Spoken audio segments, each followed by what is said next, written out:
I was just thinking, now that Gizmo is no longer with us, perhaps we could repurpose that space under the stairs that he used to live in. So mean. What? You know that it gives Nando the pip when he hears about his old bouncing little buddy? I don't even know what you guys are talking about. Guillermo. Who? The servant boy who used to live in the rat hole under the stairs. I remember it was the perfect place for me to store my precious volumes. I think you will find, Leslo, that before Guillermo lived here, I would use that space for my calistheneticals. No, I think you'll find I grabbed that space as soon as we moved in. Do you know who would remember? Who? Jerry. Yes. Jerry. Yes, good old Jerry. Jerry would remember everything. Yes. Sorry, who's Jerry?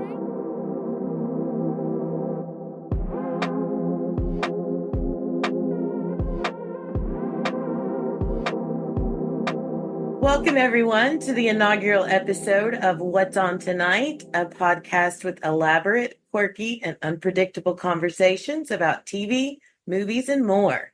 I'm Becky. And I'm Mandy. For our first podcast, we're covering episodes 1 through 3 of the final season of What We Do in the Shadows. Please note, this is a spoiler-filled podcast, so if you haven't watched the episodes yet and don't want to be spoiled, just log out, come back, and check us out after you've seen the episode. So, Mandy, let's dive right in. Please tell us what the synopsis is for these episodes. Okay, so episode 1 is the return of Jerry. The vampire's long-lost fifth roommate returns. Episode 2 is headhunting. Guillermo gets a new job, and Colin helps Laszlo make a new friend. Episode 3, sleep hypnosis. A dispute over who gets to use the newly available empty room under the stairs gets out of control. Awesome. Oh, these were so great. So before we dive into the episodes, we'll go through them one at a time. But I do want to get an idea of what your overall thoughts were on the show. Mine, I think it was an excellent first 3 episodes. They did not miss a beat. The storylines are hilarious, great acting, set costumes are incredible. The only thing is that makes me sad is knowing this is the last season. It's such an incredible cast. I love how each person shines on their own, but as an ensemble, they are amazing. What about you? I'm going to miss this group of people getting together every week for 10 weeks or so, every fall time. I am very glad that they ended up debuting before Halloween because It's always something that I look forward to. And you know that sometimes I struggle a little bit as the days get shorter and it's a little blah.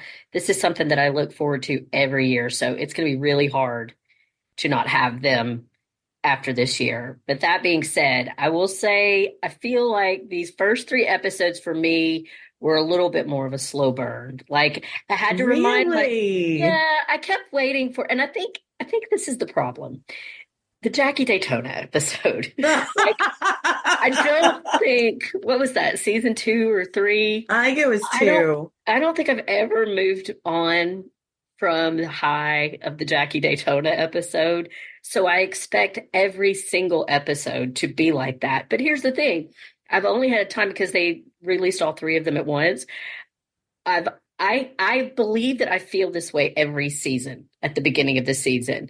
What this show is so great at is being so nuanced that it's one of those shows that it's the reason it's one of my comfort shows, because you could watch the same episode 15 times and every single time you're going to find some little joke in the background or some little quirky accent that Matt Berry does when as Laszlo, something, some facial expression that Nadia is making, or, her giving the, can we say vulgar terms on this podcast? No, yes, no. Yes. Nadia making the jack off motion in the background when Laszlo is talking, stuff like that. So even though I've been so excited, it takes so long for it to get here. Been so excited waiting for it. I don't feel like that either of these 3 episodes was like a creepy paper, superb owl Jackie Daytona episode. But I know that it's going to still be like, I don't know. I guess the worst episodes of What We Do in the Shadows are still so much better than almost everything else on television that I'm super jazzed. And I did enjoy them very, very much. Okay, good. A little history with me and Mandy. We've known each other for over 20 years, and this show, Mandy turned me on to this show, and I didn't watch at the same time when it was aired that she did. And so she would text me and I would be like, no spoilers, no spoilers. And so it would be like a fun argument or annoyance that she would get with me, that she's like, I want you to be watching this right now. So I couldn't think of anyone better when I decided this is the show I wanted to cover to have on with me and bear with us. Because like I said, we've known each other for 20 years, so we can ramble. Back to the episodes. Episode 1, Return of Jerry. Jerry was played by Michael Patrick O'Brien, who I didn't realize was quite a noted writer, actor, and producer. He has a lot of credits under his IMDb page. Was he on Saturday Night Live? He was on Saturday Night Live, I think, as an Uber driver, but he has written a lot for Saturday Night Live. I got to tell you, I didn't do the deep dive on the IMDb page. As you know, I'm new to podcasting. I'm not an old pro, but I like his acting, but his face, there's just something about it's just he's got a punchable face. Jerry has a very punchable face. I think he was perfectly cast. Oh, I have a feeling quite a few people in this episode wanted to punch Jerry's face. Yeah. So we start with, Guillermo is gone, deciding not to become a vampire. And while reminiscing, the vampires remember that they forgot to wake up their old roommate, Jerry. And they were supposed to wake Jerry up. What year was it? 1996. 1996. So this show is real time. So it's 2024. Needless to say, Jerry has missed a lot, and they all go running to find Jerry's coffin. And in the process, Laszlo finds a rotting corpse in one of the caskets, and it re-energizes his desire to create a monster. My favorite part of this, and they call back, and they do it again in the next episode, is Laszlo acting like he has no idea who Frankenstein is. Yes, I love that. And I love how they just randomly sometimes remember that Laszlo is something of a mad scientist. I always enjoy the Laszlo doing scientific experiment. So that was actually my favorite part of this whole episode, was Laszlo getting very annoyed when everybody kept comparing him to Victor Frankenstein. Yeah. Never heard of him. No idea who that is. Never heard of him.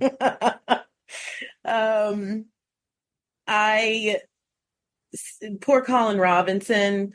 I love how he, in his mind, thinking Jerry and he were just such great friends, and when in fact Jerry feels the same about Colin Robinson as everyone else does. I felt so sorry for him at that point. He's Colin. I miss baby Colin Robinson. That was something else. Was it in this episode where no, it's the next episode. I don't want to skip ahead, but I loved seeing him and Colin together again. Laszlo and Colin. Oh yeah. Having screen time together. Yeah. Making the friend. Yeah. That's good stuff.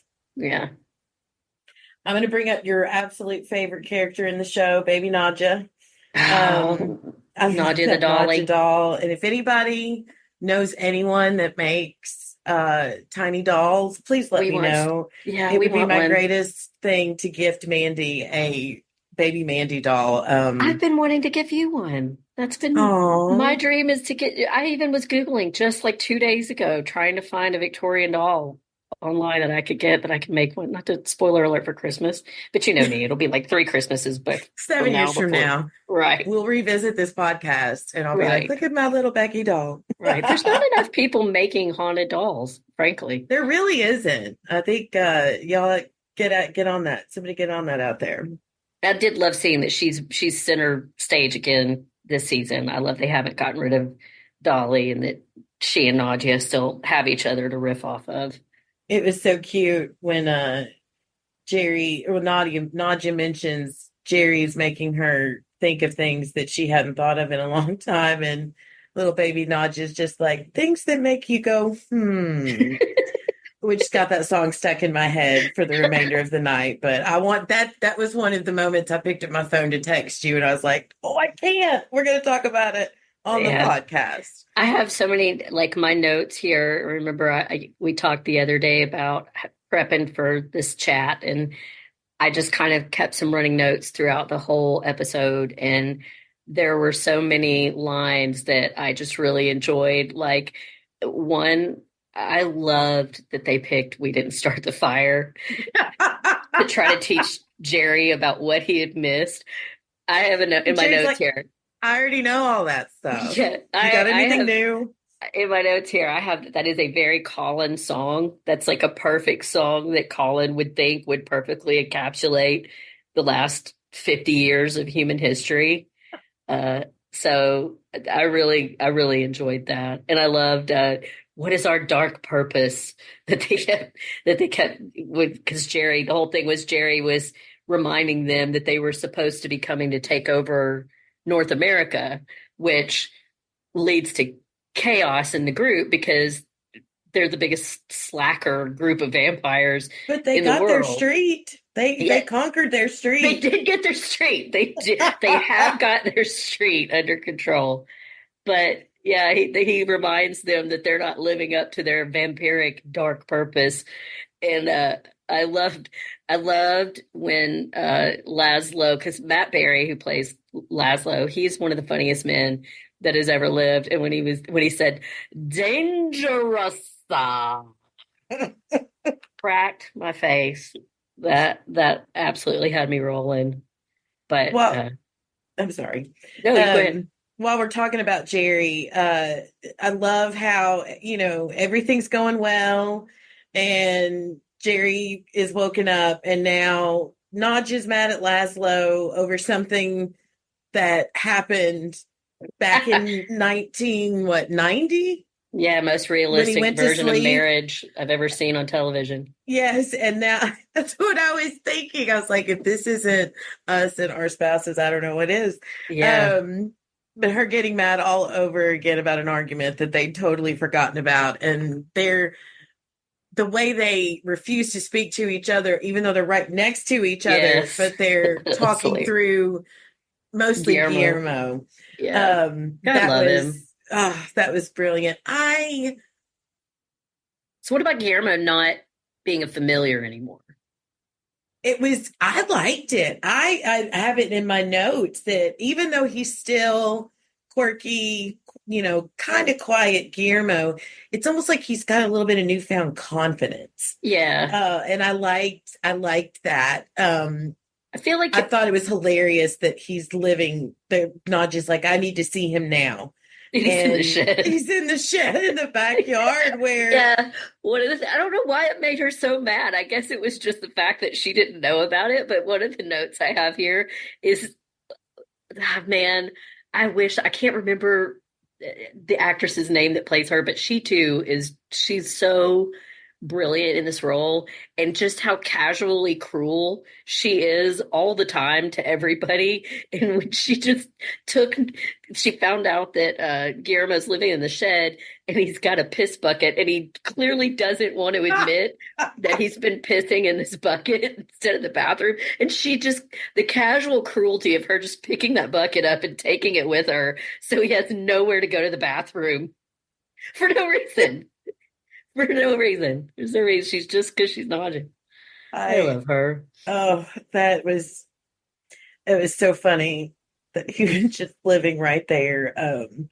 I do like that even though they all shit talked Guillermo so badly and treat him so badly. It is obvious. And I think they know deep down they cannot function without him. They have to have him in their lives. That's what I think one of the story arcs this season is going to be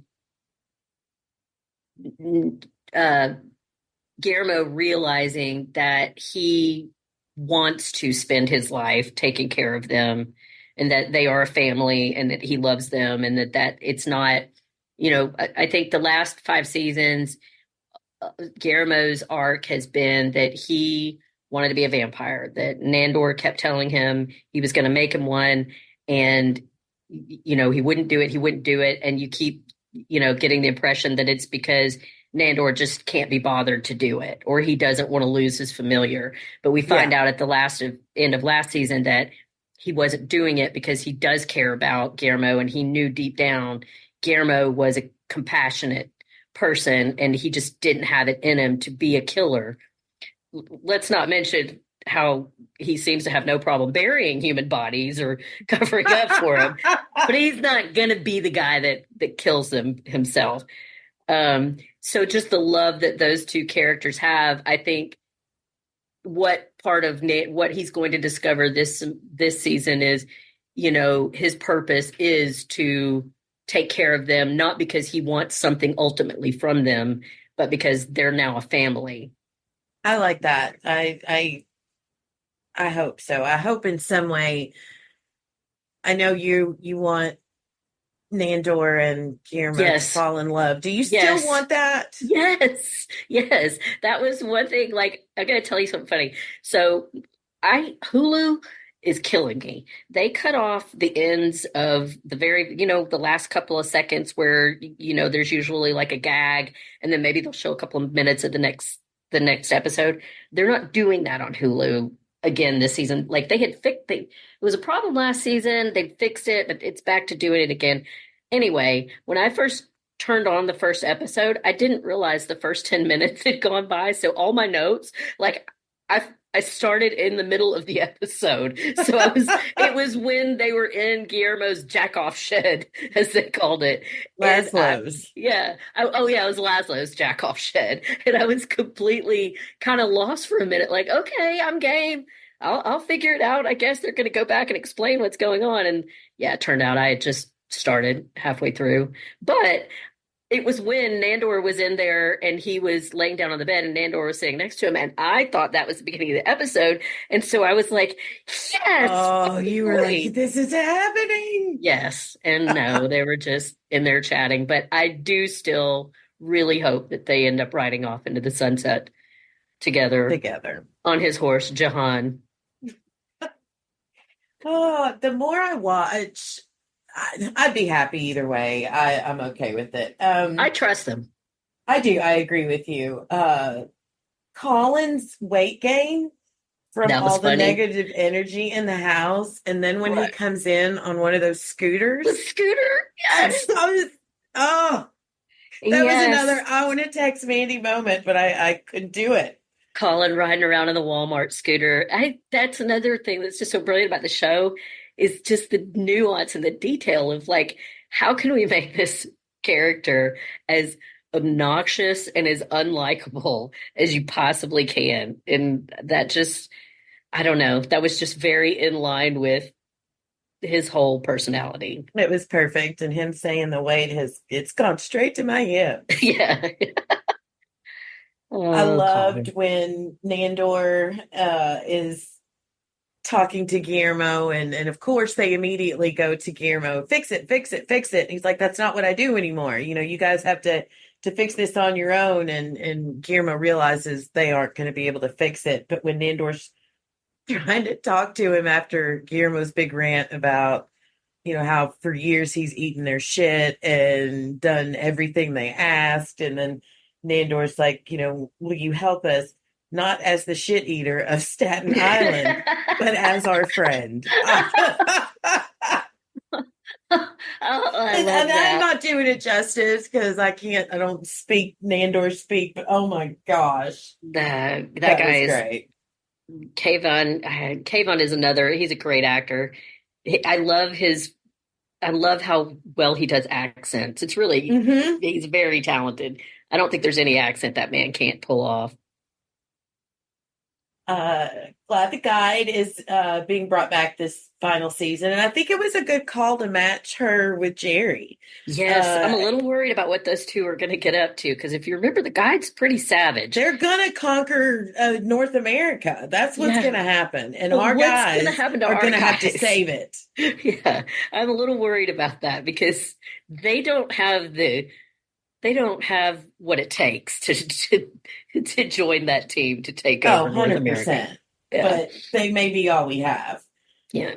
The last point I have about this episode, and this is one of my favorite things about this show and these characters, is how they're having their little family meeting, and Nandor is like, we will conquer the world. We're gonna get back to this focus, and they're each have their little individual talking heads, and then them talking together. We're like, yes, that is absolute priority, and in true fashion, they each one minus Nandor go off and start a whole new topic discussion.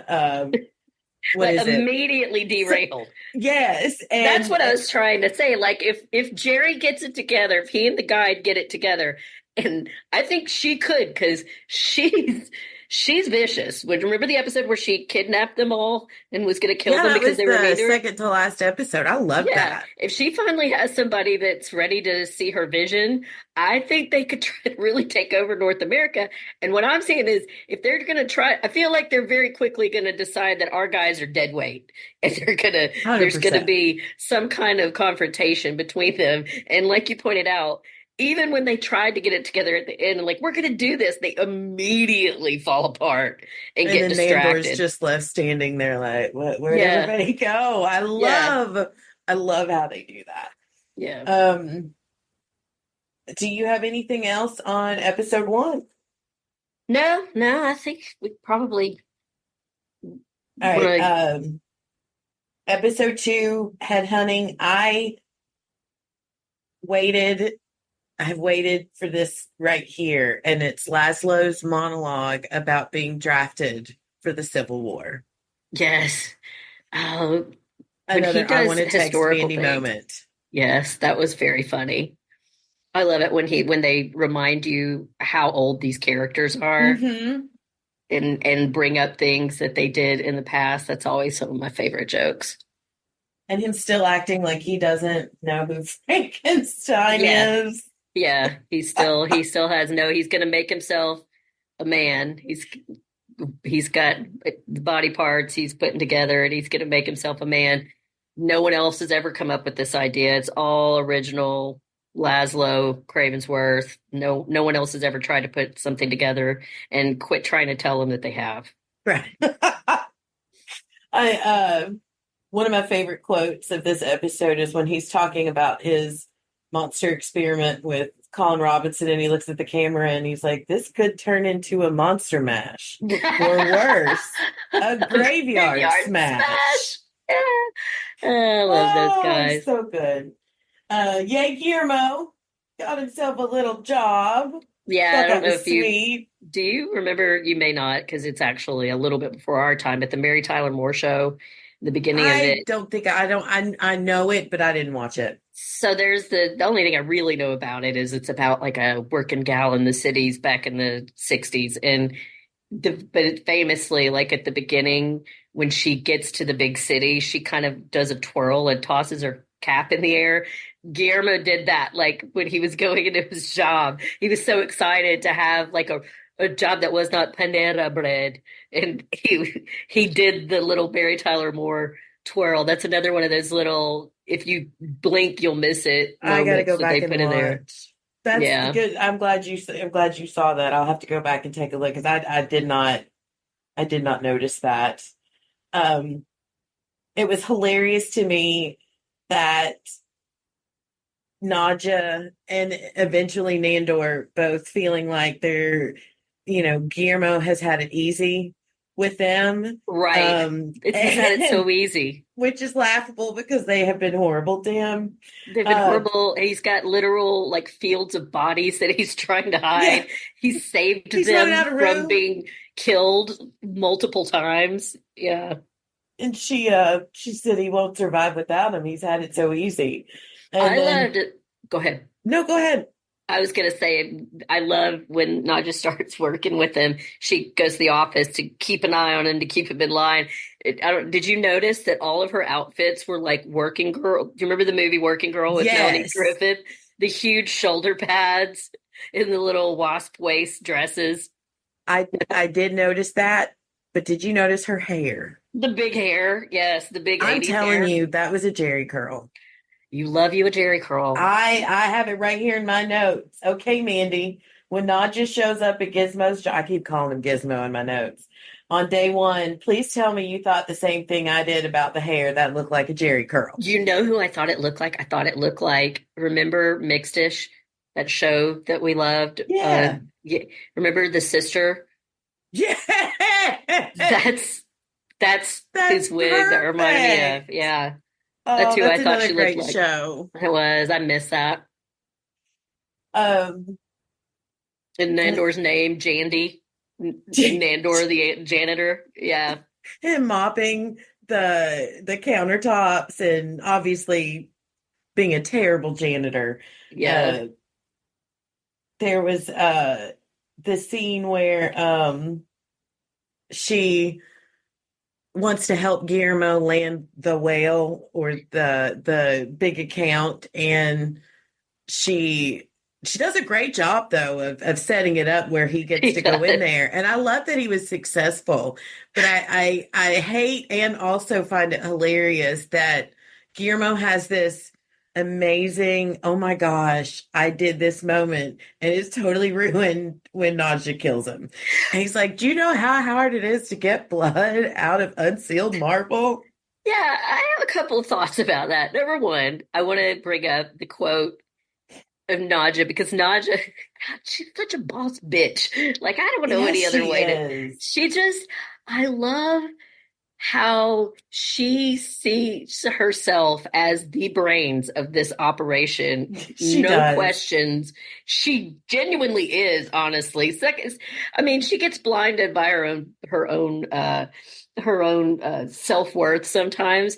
So she's not quite as level-headed as Guillermo, but in general, she definitely is the brains of the operation between all of the vampire guys.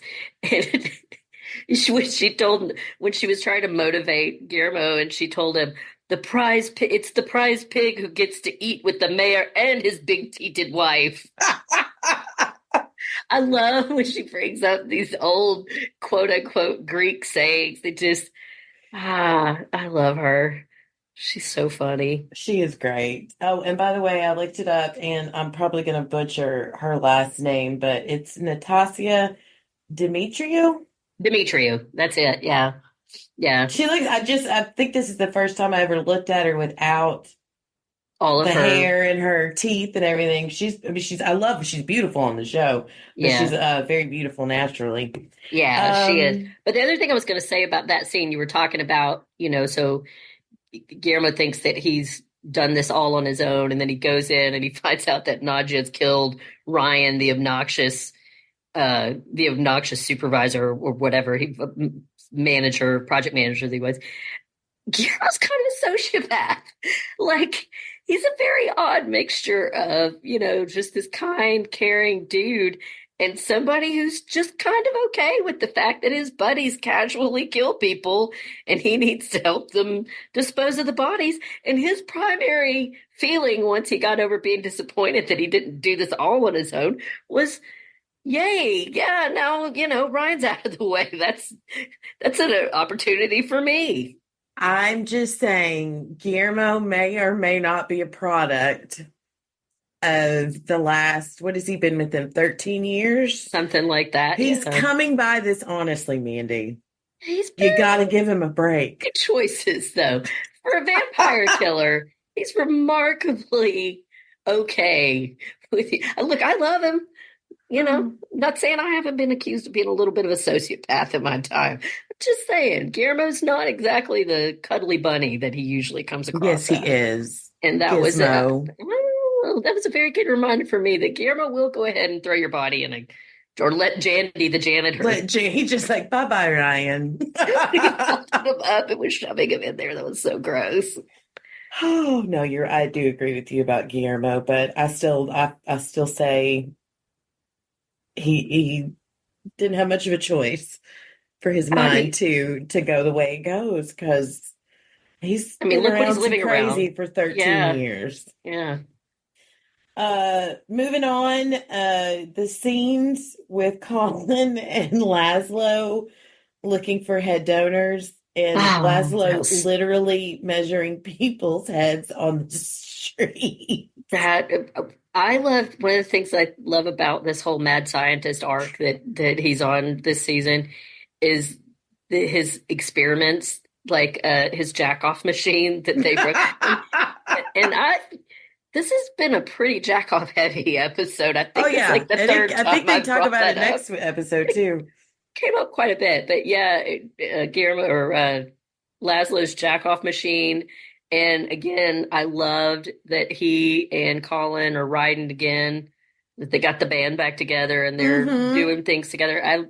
Because like you were talking about earlier, it reminded me how much I miss baby Colin Robinson and that whole Oh. season when he was basically raising him up. So it was good to see them back together again, raising a ruckus, cutting heads off, sewing bodies together. Kicking people out just based on one sentence. I feel like if you and I were to Uber together, minus the wanting to steal someone's head to build a person, I feel like that's a lot like what it would be like if we did that together. We should do an experiment, see what happens. Aren't we right now? Yeah. I kind of guess we are. We Yeah. just need a third party to be a willing participant in for the backseat shenanigans. That sounded weird. Never mind. I'm gonna move right past that, or we'll be here all Yeah, night. moving on. I do love that the guy that they picked was a jazz music was into jazz music because that is such a Colin Rob. Sorry to offend any jazz lovers out there, but that just is such a Colin Robin genre that I thought it was perfect that that's the head that they were going to take, and what ended up being Colin Robinson's new buddy. When they're dancing, I do Yes. I made a note that Colin Robinson's dancing is what I feel like I looked like when I would go to a club. That in my head, I'm looking like a, star in a music video, but in reality, I'm Colin Robinson. It's interesting you say that, Becky, because I'm going to take you back to a night in Uh-oh. probably 2000. You and me and Tony, my sister, and Oh my God. Heather at the little bar off of Stewart's Ferry Pike here in Nashville. And I very distinctly remember being on the dance floor, and you guys had all been out there, and I thought you all looked great, and we were all having a, you know me, I'm not a dancer, but for once I was like really feeling great about it. And I thought you guys were doing great, and we were all looking good out there. And then I kind of look over, and you and Tony and our friend Heather were sitting at the table, and you all kind of had your heads cocked to the side and this sweet smile on your face watching me dance, like, bless her heart. Bless her heart. I think you're making this up. I I am remember not. that night, but I It was the remember last time I nothing of what danced. you speak. When was the last time I danced in public? And I feel like that's better for the world because I'm pretty sure I look like Elaine Bennis. I know I do because that was the topic of conversation the entire way home. I'm just going to say, who's Victor Frankenstein? Right. You've never heard of him? Never Right. heard of this whatsoever. That's funny. But at least you danced, right? I did. They say dance like nobody's watching. Right. I do believe when You I go, came back, I girl. was being mercilessly roasted by my sister. And bless your heart, you were the one that was like, you were having fun and it showed. Probably because really I looked see- exactly the same as you did. You did. You look great. We are neither one of us known for our grace, but I think you're a good dancer. You're very. I can choreograph. You were the Dance. cheerleader. Right. Choreograph I can do, but freestyle, not my jam. Yeah. But I did get out there and give it a whirl. Honestly, I think it was a perfect way for my dancing career to end in a very kind and loving manner. You, with your look of, I'm going to support you if this is what you want to do. I'm glad I could be there for you for that moment. Oh my gosh. Okay. That was amazing. Do you have anything else for episode 2? No. This is where I think, though, I did enjoy episode 2 more than I did episode 1. Like I said, I could really start to feel the slow burn of the season cooking up. Well, episode 3, titled Sleep Hypnosis, Oh, is the best. that is my favorite. I loved this storyline that started with just such a simple, almost like a sibling argument of what to do with the space under the stairs. Yeah, the tiny little Little Harry space. Potter space. And They're then they're like my kids sometimes. Yeah. I feel like this is an argument me and my brothers definitely had growing up. Absolutely. And you're not immortal, 200 to 2,000-year-old vampires. Right. You were like 12-year-old kids. And that's what I love about this show is that they are immortal 12-year-old vampires. kids. Right. And they're arguing over what to do with this tiny little hole underneath the stairs. And then the sleep hypnotizing, I knew as soon as it came up, I was like, oh my gosh, this is going to end up just in a fun circle of everyone getting sleep hypnotized. I did see that. Yes. But before I we was dive, curious how they were going to get off that roller coaster after a while. I liked the way they did it. It seemed sure. Yeah, it seemed natural and not forced. This I loved everything about this episode.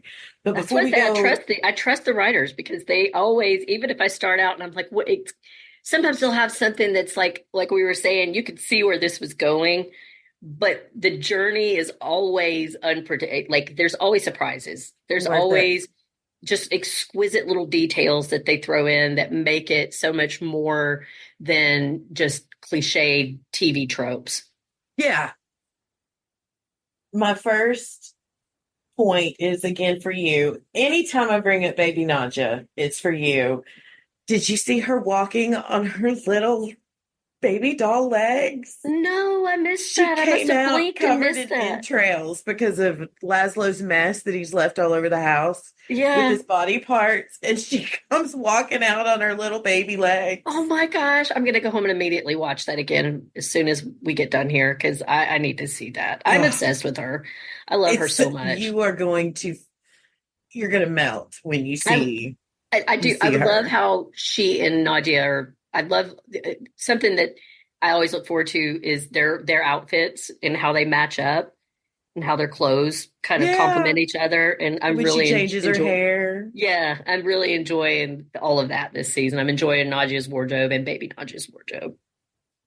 Yeah, that's one of my overall notes is about the costumes this season. They're always great, but I don't know if I've just been paying more attention this season, but I really am liking them. One note, when Nandor is feeling defeated about giving up or losing the vote, which I thought was a very funny nod to our current election situation. By the way, everyone, side note, please get out and vote. When he's sitting at the desk and he's like, and I wish I'm not going to try and, but maybe it's time for this old cowboy to hang up his spurs and go elf himself right up the pooper. I laughed out loud at that. It was so well delivered. I was just like this. I know you're sad and this isn't supposed to be funny, but that's hilarious. Yeah, it was so him. Colin Robinson's poster of David Schwimmer when Yes. I loved how Colin Robinson's favorite song is fan noise. Did you catch that? No, My I did favorite not. song. Yeah, he had like the thing on and he's like, this is my favorite song. And it was just the ambient noise of a fan, like Oh, a ceiling fan. that I is love that guy. that is so Colin Robinson. That's it. I have to go back and I'm going to go back and watch them all, but I didn't notice that. I do like it when he's going over his power chart and realizing he's officially the odd man out, Right. and he says that apartment hunting would be worse for him than being quartered and killed. Yes. I'm kind of like, you know what? That does kind of suck. Honestly, You might be same. right. Judging by my last apartment experience, I agree. I thought it was hilarious when he hypnotizes Nandor and it backfires. And Nandor ends up burning the whole house down along He with becomes Colin. like basically caveman Nandor. Yeah. Yes, and he You know, burns the house down. one of the things I Oh. noticed is that when they went to go, when he went to go hypnotize him the first time, why is Nandor in his coffin at night? Maybe he just went Well, tucked in I early don't. then. Was it at night or because it always looks like it's night in there? Maybe they just had the shades drawn or something, like, and maybe they Yeah. just kept it. But that was the one thing that jumped out at me in that scene. I was like, it's nighttime. Why is Nandor in his coffin? Maybe he's just tucking in early, It winter just block. always looks like night in there to me, so That's I just probably what it assume was. if it's night. But I love that Colin. This is a very Colin Robinson heavy moment episode for me that I loved, and he talks about his phone being burnt, but he will not replace it until the new model comes out next year because it's Yeah. ridiculous to Yeah, get all these updates. I'm with him, And honestly. yeah, I mean he's not wrong. Yeah. Yeah, I've never identified more with Colin, honestly, than in that moment. I love when the firefighters came, and speaking of Nadia's outfits, you may not have noticed, but her outfit, she had the day glow streaks in her hair. It matched the firemen. You remember because she's just casually, they turn around and she's snacking on that fireman after they call him when Nandor sets the house on fire, and she's just casually out there eating a fireman in the backyard, and her hair and his safety vest are coordinated. That's That's my so girl. funny. She's I always didn't thinking notice ahead. that's a good it's a good spot. Also, where'd the monster go this episode? The monster. Yeah, Laszlo's monster that he was creating, not Frankenstein. Oh, he must be charging He must be on down in the vacation. basement. He's charging. They've got him. They've got him on the port. Yeah, His charge for it. it was his turn to watch Guillermo at He'll work. definitely be back. But that's one of the things they do a lot, I think, is that they will have plot lines that they just randomly drop for no reason, and then they'll just show back up later on sometime And down it's the road. perfect. Yeah, That's it's why I just like perfect. Panera Bread. I love how Panera Right, that Bread. running joke. That's the thing. They just have these exquisite little things. It's like you think that they've completely forgotten about that, and then it'll just pop right back up at a moment where you least expect it, and you have to be paying attention. It's so I good. miss this show. I liked Nadia, hypnotizing Laszlo to be a clean freak. But did you notice when they're arguing about the chair that's in the room and they're talking about pornographics, he has a box titled miscellaneous erotica box, and it's a Yes. Yeah, I It's did. like, There was that's an Laszlo's intense.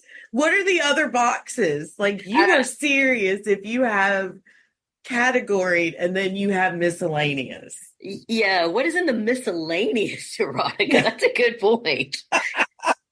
This was a very Laszlo's porn heavy episode, but I have a note here where I wrote like, ha ha ha, Laszlo is cleaning because Nadia hypnotized him, and I was just said, wish I could do that to Eric. Like I would be all over that, man. And those two kids of mine, yeah. And the dogs, frankly. Just get them all in on it. Wouldn't that be nice? I think Yes. more about Darren does a good job of cleaning for the most part. It's more my cats that I would like to teach to scoop litter boxes or to sleep hypnotize them to feed clean their own themselves, litter. maybe. Yeah. Calico, not to be such a patoot. She's the good one. Oh, which one is Frisco's the bad girl, right? Frisco's she's what, 19 years old. So Yeah. to hear her tell it, she's earned the right to be her To be grumpy a cranky self, old lady. and I'm okay with it. And then the two babies, but yeah, Calico's just like Darren. She's chill, like whatever. She was his kitty, right? Yes, before Yeah. we got married, so it makes sense she was spared my anxieties. But we digress. Nandor as Nixon. That was brilliant. That, Absolutely oh my gosh. brilliant That writing. maybe, Becky, that may have been the funniest part of any of the first 3 episodes. That's what I'm telling you. That man is brilliant with accents. That came up so out of left field. It was just, oh, golly. These guys, I'm going to miss them so much. Doing the whole speech, like, every little, like at first he was doing those little quotes, and it's been so long since anyone's done a Richard Nixon joke on TV that for a minute I was like, is he Richard Nixon? And then I was like, it is. It's just that's just not that. I did not see that one coming. I didn't either.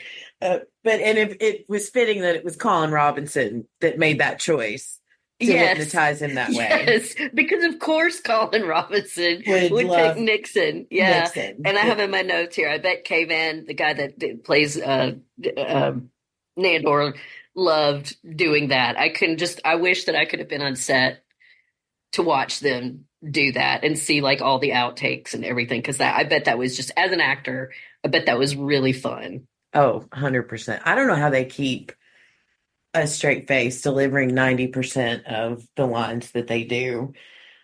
I thought it was great that Laszlo hypnotized everyone into worshiping him. And when Guillermo gets home and walks in with the Amazon boxes, and Laszlo's like, my parcel's from the Amazon.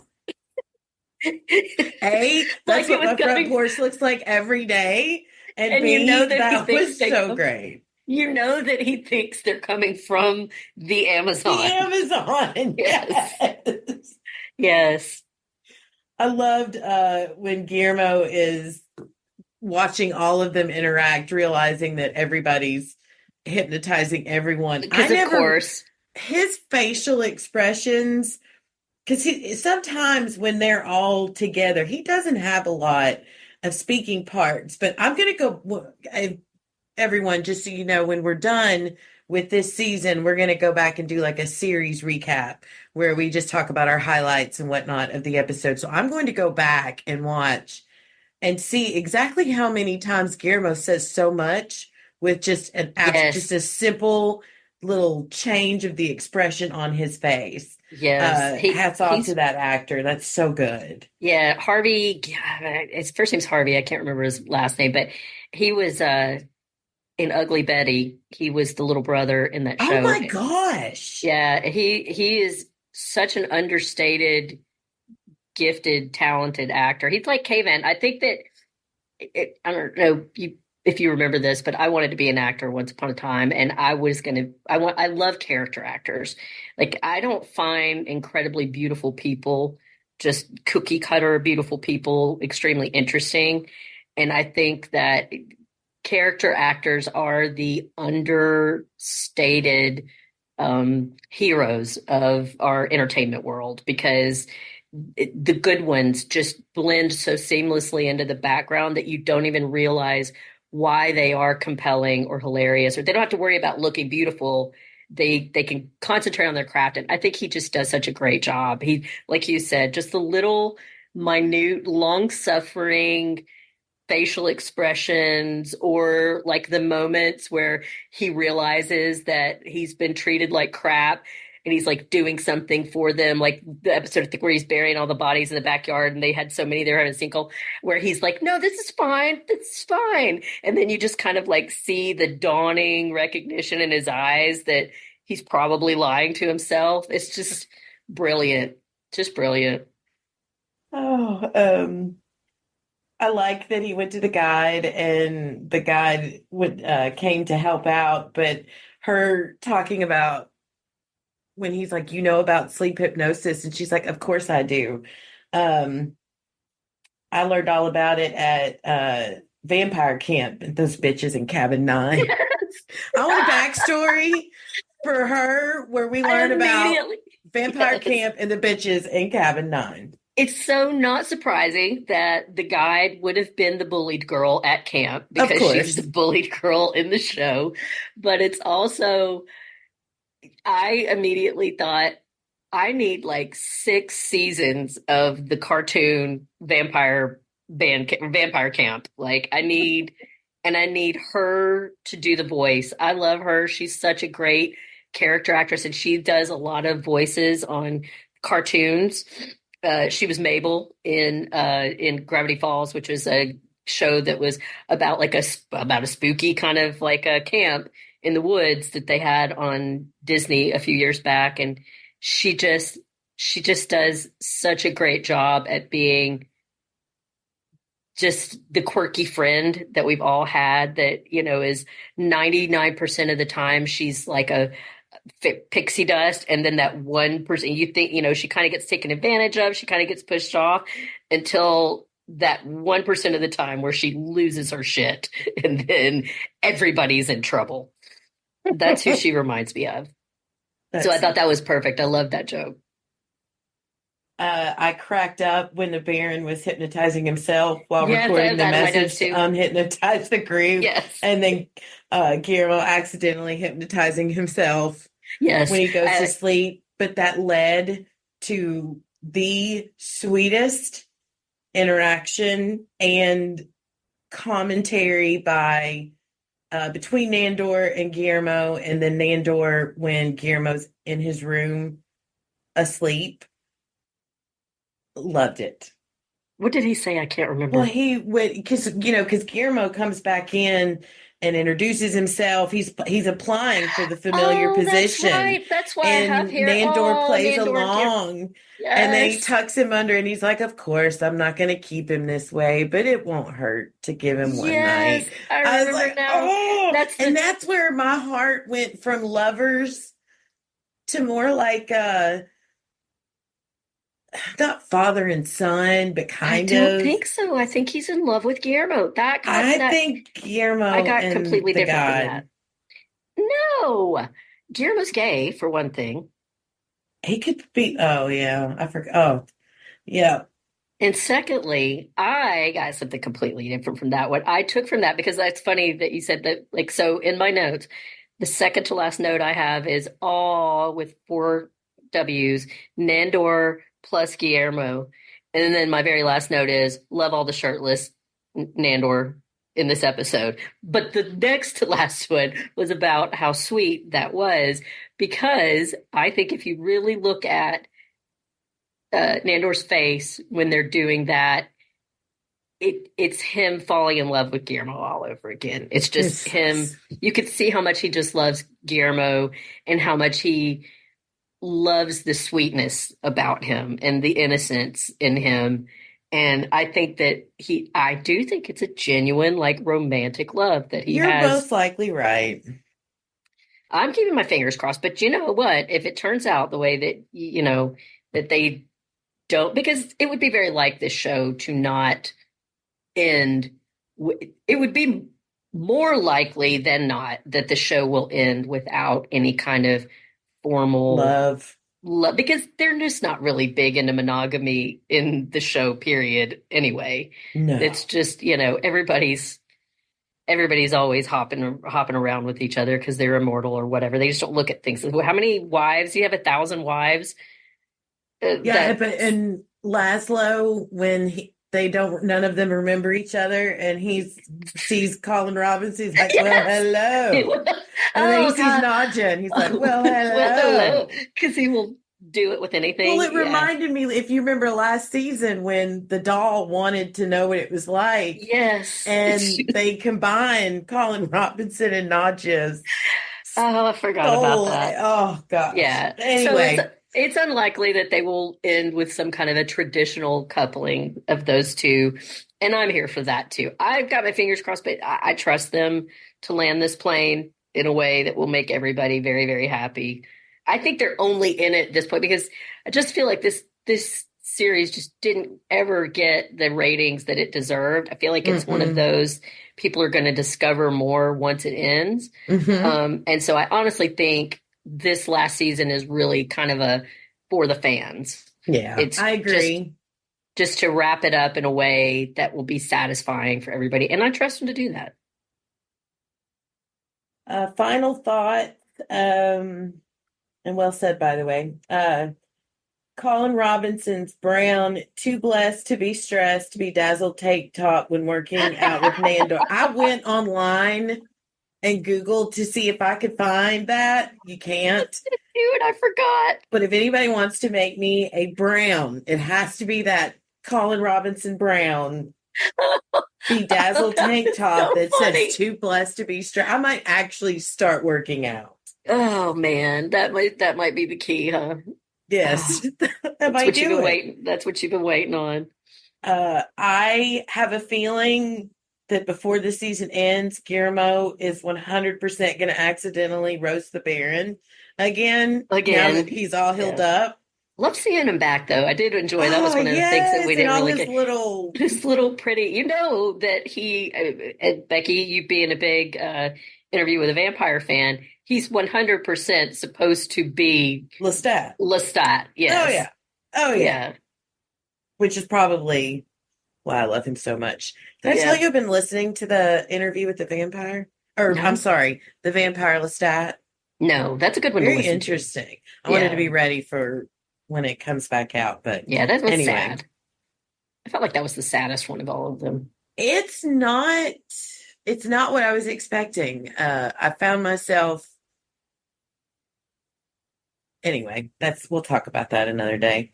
That could be one of our topics. I hope we get to see more of the previous characters from past seasons show up in the final season. I like how they've done that so far. Yeah, I want to see the neighbors again. And I think the next episode is about what is the neighbors? Sean, his sweet cheese, his homeboy. Yeah. He couldn't run for comptroller because of his 11 DUIs and 9 is the limit. Yes. Staten Island, you can only get 9 DUIs before you can't be the comptroller. My last thought is just a general thought that I'm very disappointed. I went and looked at Emmy nominations and wins for this show. And they don't have one nomination for ensemble cast. That's crazy. It makes no sense to me. I mean, you can look at most of them individually and feel like they should be. Matthew Berry did get nominated once, but it blows my mind. Criminally underrated. But you said it best when you said that most people will probably find it later on and really love it. So, I hope so. And we will be there being as snobby and gatekeeping as you could ever imagine when people finally discover it too. Oh yeah. Now you want to talk about where we do. And now we officially have proof that we were in on the ground floor. We were in on the, yeah, we were always here.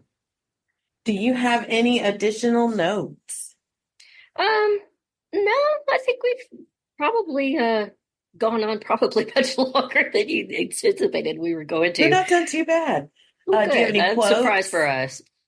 I know, right? I said all mine during the episode. I'm trying to think of, I'm looking through my notes here on this last one to see if there was anything I didn't get to work in that I wanted to. I did love that Colin's favorite comic is Marmaduke. That's very on brand. Marmaduke. Yes, that's very on brand. I thought, again, that was another one of those little, gems that they hide in there that, if you blink, you would miss it and not realize that that's just, it could, maybe Garfield, maybe Kathy, those are the only. Oh, Kathy would have been great. Family Circle. Maybe those are the only ones I could think of that might be. If I'm not mistaken, he does in the first season reference Family Circus. Somebody does. That does not surprise me. That's another one that, like, just one of those, it was in the funny papers, but no one ever actually laughed at it. Kind of. So anyway, I do love me some Marmaduke. It's just not exactly laugh out loud funny. So it is very, very much on brand for that to be Colin's favorite. Not just, I don't know. I don't really have any. I think we've kind of gone over everything I wanted to go over, but I am enjoying it. I'm so happy that it's back. It's going to be such a bummer when we don't have this. Every season is too short, and knowing that this season is the last one is just extra sad. I'm savoring every second of every episode, and I am so grateful that you decided to come along on this ride with me. Me too. This is going to be so much fun. I'm think super so excited. Too. We didn't get any feedback this week, but I do want to give a very big thanks to everyone who sent us kind messages for this new venture and liked our Facebook page. If you would like to leave us some feedback, or you just want to say hi, or send us baby Naja or baby Mandy and Becky dolls, you can email or send us a voice message as an attachment to what's on tonight 2 at gmail.com. That's what's on tonight and the number 2 at gmail.com. You can visit our Facebook page, where each week we will make a post for the next episode, and you can leave feedback in the comment section or send us a message through Facebook Messenger. And we can be found on Instagram as well at What's On Tonight Podcast too.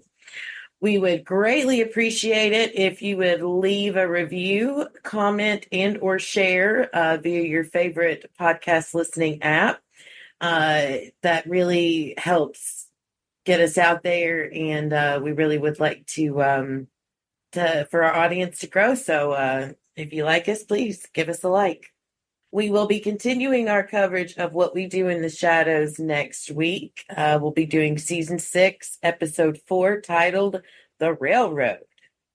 And once we wrap up our coverage of this show, we'll figure out what we'll cover next. If you have any suggestions on what that should be, if there's anything you'd like to talk with us about, feel free to let us know. I want to make a big thank you to Mark and Pirate Corp Entertainment for giving us this platform. We greatly appreciate you and all your help.